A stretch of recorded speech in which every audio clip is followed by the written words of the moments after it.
the good thing with us is, I mean, all of our clients wind up being great friends. I mean, it's like family. So, And Hollywood Springs, what's the biggest factor that makes it stand out from others? Back in the 50s, do you think his dad would have ever thought that his truck is going to end up looking like this? Probably not. Improve their ride quality. And anybody that's done one of these cars with a buggy spring front and rear, they know what I'm talking about. It's not a one and done deal. I don't think I've ever seen a booth look so good, everybody. Check out what is in front of me, the range of different hot rods and trucks that's happening here at Johnson's Hot Rods. Before we have a look at anything else, we're definitely going to focus on the thing that has stopped me in my tracks. Introducing again, definitely not for the first time, Alan, good to see you. Good to see you. How you going, and what a beautiful booth. Thank you. We've got a big booth this weekend, so been the industry-driven builder for the show, so we had to bring a lot of stuff to fill it up.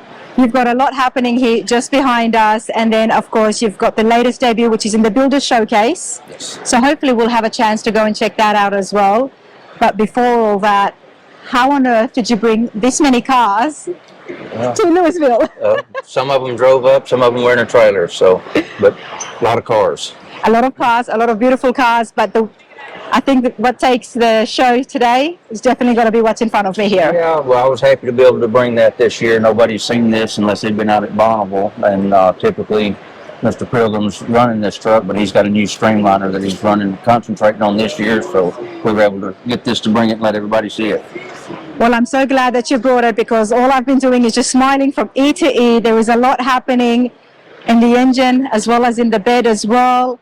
Alan, help me out. What have you got here and what have you done? Well, it's a 54 Chevrolet pickup, and for the class that we built this for, it had to stay completely stock. The only thing we could change on the truck was removing the windshield wipers, but a lot of constraints with other things, so we couldn't have anything protrude through the hood. So we've got everything packed about as much as we could between here and the bed of the truck. But it's a quad compound turbo Duramax. Quad compound turbo Duramax. So what is the 4 in there? You've got 4 turbochargers, and the reason behind that's because you want linear torque and horsepower for Bonneville. So we've got 2 small turbos that blow through 2 larger turbos, so we have a very linear torque curve. There's a reason to the madness. Yes. There's definitely a reason to the madness, and it's not just madness, but it's looking absolutely brilliant, Alan. And I mentioned this to you before off camera, that often when you get to this level, things can get really messy, and I'm guessing this was no easy job either. No, it was a head scratcher every day, but it was a fun project, and something like this to me that's a challenge. I enjoy that over the cookie cutter stuff, but it can definitely be a challenge, more so than normal. So. You're definitely no stranger to the Bonneville races, and I do hope to go and check it out one day as well. Tell us, for folks at home who are not familiar with the flat races. Well, I mean, that happens in Bonneville, Utah. So it's a dry salt lake bed. You've got a 5-mile course, and if you want to, you have to qualify on a record. So if you run any speed over an existing record for the class that you're running in, then the vehicle has to go to impound. You have a certain number of hours that you can do maintenance or whatever you need to do with it, but it has to be under supervision, so you're not changing something to make it better. And then the next morning, all the cars that have qualified for a record go back out, and they have to repeat that again. And then the 2 speeds are average, so everything's an average speed. It's not a top speed. It's the 2 runs averaged together. Okay. I mean, that's a lot. For you, this is like, this is just what happens, and it just explains it. But it's definitely going to take me a minute at least to understand how it all works. But everybody competes in order to be able to race. I mean, you're competing with yourself more than anything else. I mean, you're the only one on the track at one time.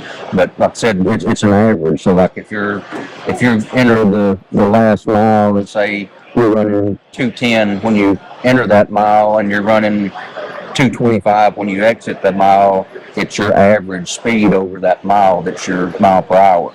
And if that speed is over the existing record, then you beat the record. You've qualified. Oh, you've qualified to beat the record. You've got to back it up. You've got to do it 2 times.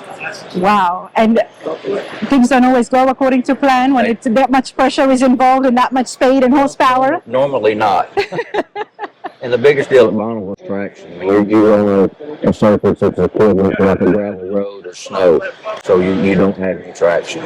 Well, we're going to talk about the traction and exactly see what you've done and how well this did. But 4 turbos. All in the back. They're all in the back. Because we didn't have room for them here. So. Okay. And the block, you said it was a Duramax? Yes, Duramax diesel. Nice. So what is the horsepower here? To tell you the truth, I don't know what the horsepower is. We've had it on a chassis dyno and with road race tires on it, and it starts losing traction around 1800, 1900. So, but it's got more horsepower than we can hook up and use at Bonneville. So the trucks ran 202. That's the Texas mile on asphalt, and that's really good. But this is an 8,000-pound truck. Wow. So it's 2.5 times what anything else that's there that's running 200 miles an hour in a mile. Of course. And a lot of the weight does come from the pipes that we have. This has got weight added to it. Again, for Bonneville, you've got to have weight to get traction. If you look at the tires on this, they're more like a motorcycle tire. They're rounded. You're only contacting about an inch and a half of contact because it's like driving in the rain. If you've got a flat tire out there that's wide, it's like hydroplanes. It gets less traction with a big, wide, flat tire than a small contact patch tire. I think Troy from Rad Rides also tried to explain the weight and the tires to me as well. So, okay, the more weight, the more traction you're going to have, right. The more it's going to stick to the ground. A lot of cars, you're combating lift. So, like for this particular truck, we couldn't do anything aero to increase downforce. Mm-hmm. Where a lot of the cars, you'll see a spoiler on the back Yes. with a wicker bill to put downforce on the back of the car. You'll see spoilers on the front to put downforce on it. For this class, we couldn't do any of that. So the only way to get better traction is more weight. More weight, okay. Now, as I walked past this trying to find yourself, I was just beaming with smiles, and I had 2 other people around me and everybody had questions. Well, there's a lot of questions on this one. So I bet. Help us out here for people at home. Well, so again, we've got small turbos here that are blowing through ice water, the air intercooler here. That's spooling up the bigger turbos, and then everything's going through the ice water intercooler in the front. So you've got ice water in the back as well as the front. The ice water tanks are in the cab, so you're flowing. If you look, you've got 2.5-inch tubes going into this one. Same thing for the front. So you're about 200 gallons a minute of ice water through these to cool the air intake charge. Wow.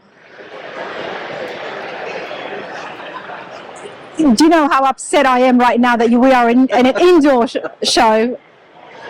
Because I'm guessing the sound that this would make. Actually, sitting idling, it sounds like a new Duramax truck. But at 6,000 RPM, Exactly. It doesn't sound like a new Duramax truck. So, but I mean, there's a lot going on everywhere in this.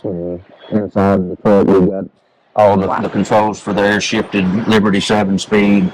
The 2 containers you see on the other side are the ice water containers. Behind that's the dry sump, oil pump, fire extinguishers. There's a lot going on. You know, Alan, we've had you on the channel several times now with absolutely brilliant show cars and hot rods and muscle cars, but this is just so different. Yet, for yourself, with your background, this is just second nature, isn't it? Well, I've enjoyed Bonneville about as much as anything. I've never drove out there. My wife's drove. Shane that works for me has drove, but every time we've been out there running something for a customer, and I've had the opportunity, I've had just too much with everything else to try it myself. And I'm kind of afraid I might like it too much and have to start another project if I do. So. And then shut up shop, which we definitely don't want, that's for sure. Now tell me a little bit about the owners here. So this belongs to Debbie and David Pilgrim out of Rockport, Texas. You may remember the Suburban that we had out last year with the twin turbo 6-cylinder. Yep. We built that for them as well. And Mr. David's been running out at Bonneville for probably 22, 25 years. He started out on vintage motorcycles. He's got dozens and dozens of records on vintage Harleys, and moved into to a C5 Corvette, C6 Corvette that he set several records with. And this truck was actually a truck that his dad bought new. He learned to drive in it. He and his wife went on their first date in it. It was his first company vehicle, so he wanted to do something special with this truck. So that's what we done for the Bonneville. Back in the 50s, do you think his dad would have ever thought that his truck is going to end up looking like this? Probably not. No, probably not. Now, whose idea was this, the engineering behind this?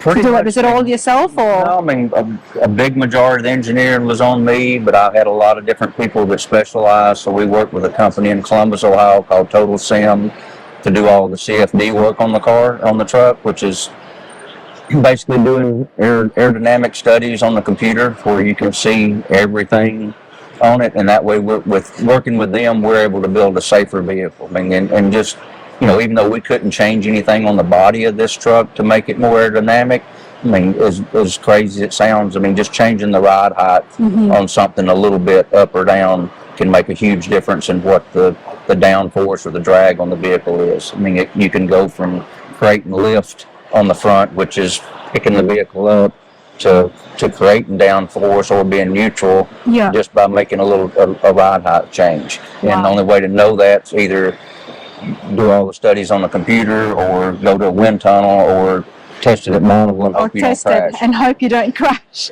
But doing all that work on the computer let us do a lot of our work on the computer. So everything that you see here was done on the computer, which made, you know, we designed the chassis, all these parts and pieces. So we were basically able to fit everything on the computer. You know, at least probably 85-90% of this was all done on the computer to know that we had room for it. I mean, if you look, there's not much room anywhere for anything anywhere on this truck. And you mentioned to us that the hood comes and covers everything. Yes. So nobody would assume there's anything like this going on, especially when you look at it from the front. No, I mean, for this truck, when you look at the bumpers hanging out on the back. That's not very aerodynamic, but for the class, we had to. I mean, we couldn't change that.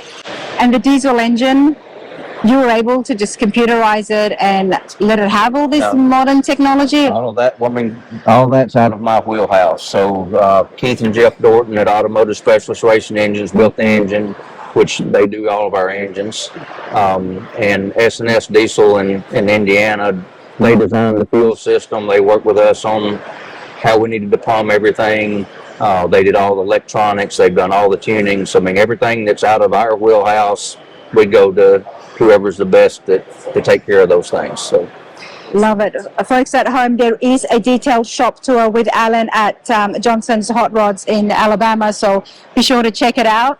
But let's continue on. I do want to see some of the other stuff that you've got here, and also the latest build. And this will give you an idea of just the diversity that's involved here at Johnson's Hot Rods. If it's something cool, we'll take it on and enjoy building it. So. And you've had a crazy last few years. I mean, you've debuted so many brilliant cars. Well, it's been that way for 31 years. It's been like that. We're blessed to be able to do what we do every day. So. I shouldn't ask what's next, but I am curious. What's happening next? What are you working on? Well, the next thing that'll be finished, we're doing a 1980 Trans Am pace car for Angie that'll be debuted at SEMA and Roadster Shop's booth. Oh, I do hope to see that, because I think I did get a brief look at it when I was there last time. Do like to see that finished. And of course, Alan doesn't just do hot rods. There's a lot of parts and of course wheels that you sell. And the radiators. And we cannot forget the radiators. That is another topic all on its own. But let's talk about the truck in front of me. This truck's actually been finished for 6 years, I guess. We did this for Mr. George Petit. So this was a 57 Ford pickup that he wanted to do, kind of using a Holman Moody race car theme, like if Holman Moody had a shop truck with a 57. So he kind of gave us a few ideas and let us run with it.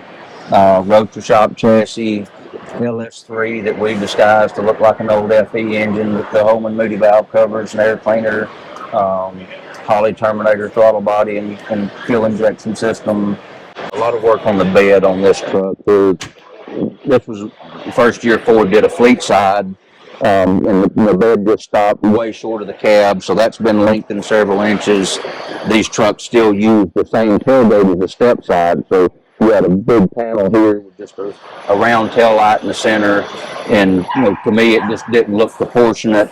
So knowing that George was going to use the truck, we took a new GMC Denali tailgate and reskinned it, made a new skin for the Ford, so it's an easy open, soft assist tailgate like a brand new truck. But went to the later '60s tail lights, just tried to make everything look like it belonged in our opinion. Alan, and folks at home, if you have ever worked on a car or a truck and you've done a project restoration, then you would appreciate just how much work is involved in the words you're telling us. Well, it looks simple. Yeah. It looks like it was made that way by Ford, but no, there's a lot of work in this truck that if you've never done one, I mean, if I've never done one, I wouldn't know what's been done to it. Yeah. So. There is a lot of work, there is a lot of detail, and a lot of fabrication. And just, you're telling me you've moved the firewall. There is so much involved. No, there's a lot. There's a lot. I don't know what's in the and the more I get into this hot rod world, everybody, the more I understand it, I can appreciate it. Check this out. So these trucks only had just a single wall bed. So again, all this was stuff we fabricated. Wheel wells had to be widened and moved and raised up. It would have been easier for us to fabricate some wheel wells, but we wanted them to look like they belong. So these were a 67, 8 Bronco, I think, wheel well that we widened and raised up. And of course, these are your wheels? No, these are actually some ET3 wheel, mini light wheels, and then we machined the center cap with the Holman Moody logo to kind of carry that theme. You still touched it. You still touched it. You still had. And the gauges at Classic Instruments has the Holman Moody logo. That was. What's this? That's the door lock cylinder. So. How neat. And Angie and I was fortunate enough to drive this truck on one of the Good Guys road tours the year that we finished it. George had planned on driving it himself, and something come up, and we were going to go on the trip anyway. But we were going to drive the Roadster pickup, and last minute he called and wanted us to drive this because the truck was running for Good Guys Truck of the Year. So we were able to drive about 5,000 miles. 5,000 miles in about 10 days. So a lot of fun. I bet. Let's continue walking along. Brilliant. And what do you call the color? This is actually off of a new Toyota pickup truck. I don't remember what the name of the color was, but. And then, of course, you've got some street rods. So both of these cars we built for Mr. Vernon Walker, which was the founder of Walker Radiator Works, and these were two kind of test vehicles that he used for Walker Radiator. This car's like 210,000 miles. The green car is a little over 300,000 miles. So between the two, he's got 500,000 miles on cars that we built for him. We never left him on the side of the road. He was never broke down.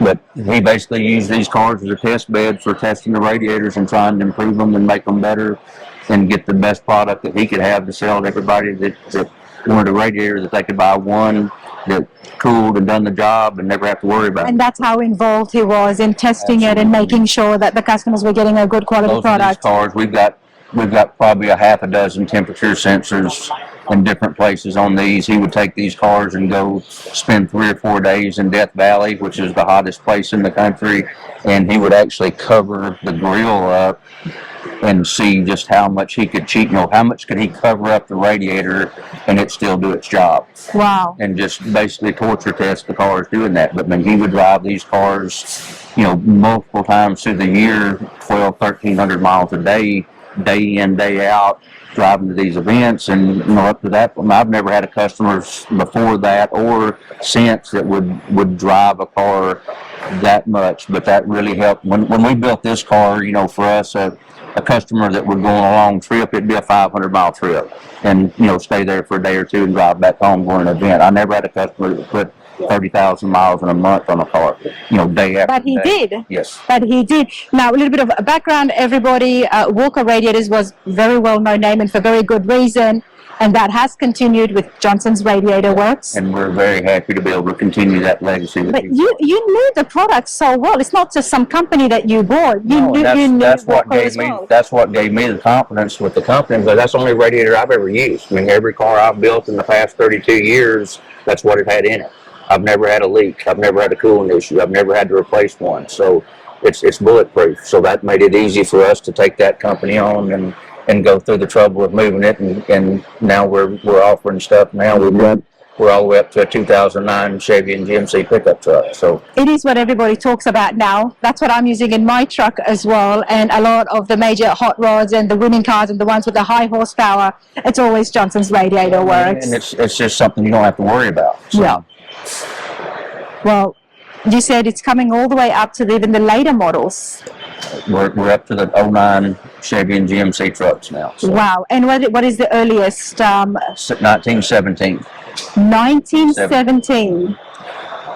There's a factory tour that needs to be updated, and I keep saying that to you because I came at the end of the day where we do have a look at some of the metal behind it. The copper and brass involved that makes it so different, that makes it stand out amongst all the other products out there in the market. So have a look at that. I want to know what makes it so different. Well, I mean, so to differentiate between aluminum and copper brass, if you look at scientific elements on heat transfer of metals, your best metal is platinum. Well, obviously we're not going to build a radiator out of platinum.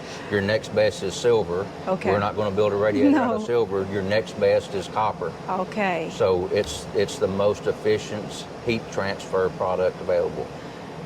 Second advantage to this, I mean, I don't use aluminum radiators, never have, so... But they do exist in the market? They do exist in the market. There's some good companies making those products.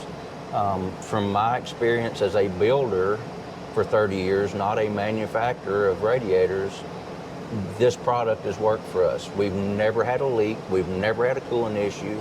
You take pretty much all of your 30s and 40s cars, the radiator is the structure for the whole front of the car. Yes. You put aluminum radiator up there and it's twisting and moving and tweaking, chances are you're going to have some issues. You're going to have breakage on the brackets. You're going to have leaks from the core moving at the header. So copper and brass, in my opinion, is the only way to go. So someone is hand stacking tubes and fins for whatever the radiator is, correct length tubes, correct number of rows. This is hand stacked, trued on the ends, and then it is clamped. Here's one that's ready to go. It's ready to go in the oven. We're one of the only manufacturers in the country that manufacture everything in-house.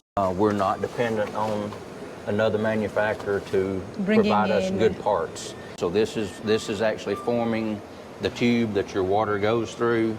And keep in mind, this is running 250 feet per minute as this is running. But we are due for an updated tour. Anytime. I want to see those radiators get made. But you have kept Walker's cars. No, the family has the cars, and we wanted to have those on display this weekend here, being the industry-driven featured builder. So. Well, I'm glad you brought it here because now I got to know a little bit more about the Walker Radiators, which is now Johnson's Radiator Works, everybody. We've got some things on display, but I do want to keep walking.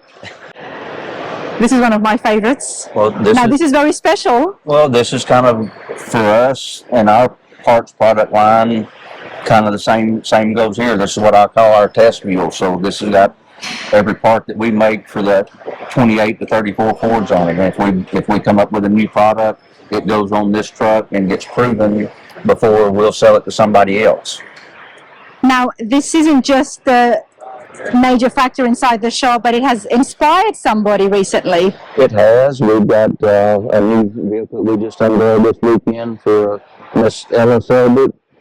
She's 19 years old, and we basically duplicated this same truck other than the interior color and a few details that's out in the builder showcase. Ella's truck is what we will be having a look at, which has been debuted just a day ago. Yes. And she's 19 years old. 19 years old. Tell me about Ella, Alan. Well, the first time I really got to spend any time with Ella, her and her dad came to the shop, and we'd already started on her truck, and we were fitting her in it, fitting the seat, steering column and pedals, and that's really the first time I got to talk to her, and she blew me away at how knowledgeable she was on traditional hot rod stuff. I mean, she's as knowledgeable as any man that I've talked with. Wow, I mean, okay. She knows her stuff, so. And this is what inspired her. This is the kind of truck that she wanted. Yes, yep. And what does Ella do? Ella's in her first year of college now. No, I'm sorry. She'll be starting her second year of college. We need to get Ella on the channel. She's 19 years old, and this is what she's going to have, or something similar. We're about to go over there and have a look at it. I definitely want to get her on here and find out what's inspired her. We can make that happen at Triple Crown for sure. Triple Crown of Rodding, definitely. We will definitely have to get that on film. But like I said, this truck is just brilliant, and I'm not surprised that she would have wanted this to be the inspiration for her build. Wow, and you've had this for quite a while now. This one's been finished for 5 years. 5 years. It needs a good cleaning. It's got a little wear and tear on it. It doesn't look it at all. Johnson's hot rods, everybody. Interior gets done in-house. Wheels, you do custom axles for the early Fords. Yes, pretty much all the suspension pieces. We still do all of our own chassis for the early Ford stuff, up through 34. We're doing the Kinemont safety stop brakes, front and rear, our front and rear radius rods. We've got a new product that we're releasing next week. Okay. We didn't have one here to display, but we've been working on front and rear springs for these cars for about 6 years, and they're going to be marketed under the old Hollywood spring and axle, which is what's on the truck here. But like I said, it's took us 6 years in development to get these springs to where I'm happy to sell those to somebody to put under their own car. That's what's been under this truck from the beginning. 12,000 miles, there's no settling, spring rate stayed the same, and that's what we were after. So it just took us that long to get to where we've got that to where we can offer to everybody. So. And Hollywood Springs, what's the biggest factor that makes it stand out from others? One is it's the correct spring rate, so no different than like your truck you're building, you're putting pullovers under it. If you needed a 350-pound spring for the front of your truck and you put a 450, it's not going to ride good. If you need a 350 and you put a 250, it's not going to ride good.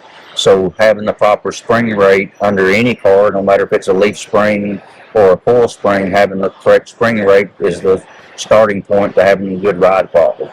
And then after that's having a quality shock on it. And that's something that a lot of this has suffered through the years of not having a proper spring rate, quality spring that's not going to change rate, and a quality shock on these cars, which a lot of people accept. You know, it is what it is, and it's just not going to ride that good. It doesn't have to be that way. And it's the installation factor also plays a part, doesn't it? To some extent. I mean, it's not as much as having a quality product there. So. Okay, good, because you started to worry me a little bit. I'm thinking, okay, am I going to get this wrong? No, I mean, so this is something that somebody can use under an existing car that was built last year, 10 years ago, 20 years ago, or use on a new build and improve their ride quality. And anybody that's done one of these cars with a buggy spring front and rear, they know what I'm talking about. It's not a one and done deal. They've had to mess with the springs, mess with spacers. They settle. The spring rate changes. When the spring rate changes, the spring gets longer. So then it doesn't work proper. I mean, it's just not been something that there's been a quality product for. Well, we're excited. And it's only last week, so congratulations on that. Hollywood Springs, would that be on the website? Not yet. Not yet, okay. But they can always call you about and ask you. Absolutely. Tell me about what you've got here in front of me. So this is a car that we built for Avis Beasley out of Mobile, Alabama. This car is about, I think, 15 years old, 16 years old. Another lady-owned vehicle. And when Avis and her husband first come to us about building the car, her husband stepped aside and Avis picked out everything that we done to it. So Nice. everything here is her, and they Always get the right ladies coming to your shop. The good thing with us is, I mean, all of our clients wind up being great friends. I mean, it's like family. So Ronnie, this is her husband's car. This was finished about 10 years ago. This car was finished. A week after it was finished, we were on a trip to California. This car was drove out to the LA Roadster show the week it was finished. And they've done several Good Guys road trips in this car. And we're actually starting a 87 square body Blazer for them right now. So Okay. something a little bit newer. So square body. All right, Alan. We'll get more on that. It's going to be cool. So I bet it's going to be cool. Now, what block do we have here? This is a 502 big block Chevy. Nice. And they're big Alabama Roll Tide, Crimson Tide fans, so we had to do the crimson interior. Well, it goes so well with black, doesn't it?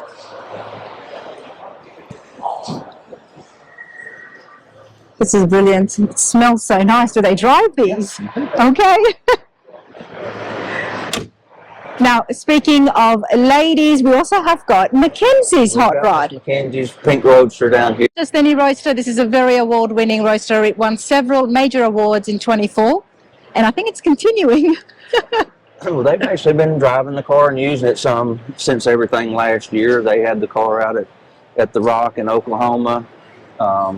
Mackenzie got to put a few hundred miles on it that weekend, so now they're starting to drive it and use it and get some more fun out of it.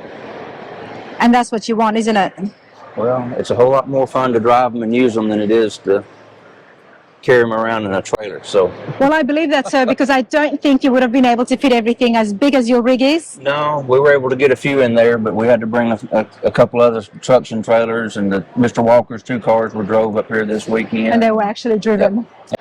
Brilliant berth, an absolutely beautiful assortment of different trucks, and of course I love this. I hope to see it again, and I hope to see it turned on. Is there any chance of that? You'll have to go to Bonneville. I keep getting told that. But Alan, I love your booth, awesome cars here, and I will catch you next time. What's coming out of the shop next? The next thing that's going to be completed is a 1980 Trans Am pace car that we're doing for Angie. And? It'll be debuted at SEMA and Roadster Shop's booth. Okay, so that's all we're talking about for now. That'll be the next thing completed. Okay. What all's going on in the shop, we've got a really cool 52 Cadillac that we're doing for Bob Johnson, 63 Corvette split window coupe that we're doing for Bob, 87 square body Blazer that we're doing for Ronnie and Avis Bees. I'm excited to see the Blazer. That's going to be cool. It's going to be a little bit of a hot rod style Roadster Shop chassis LT4, but it'll have our twist on it. So. There's always lots happening, but awesome stuff right here. Johnson's Radiator Works and Johnson's Hot Rods. Alan, always a pleasure. Thank you, Ronnie. Thank you.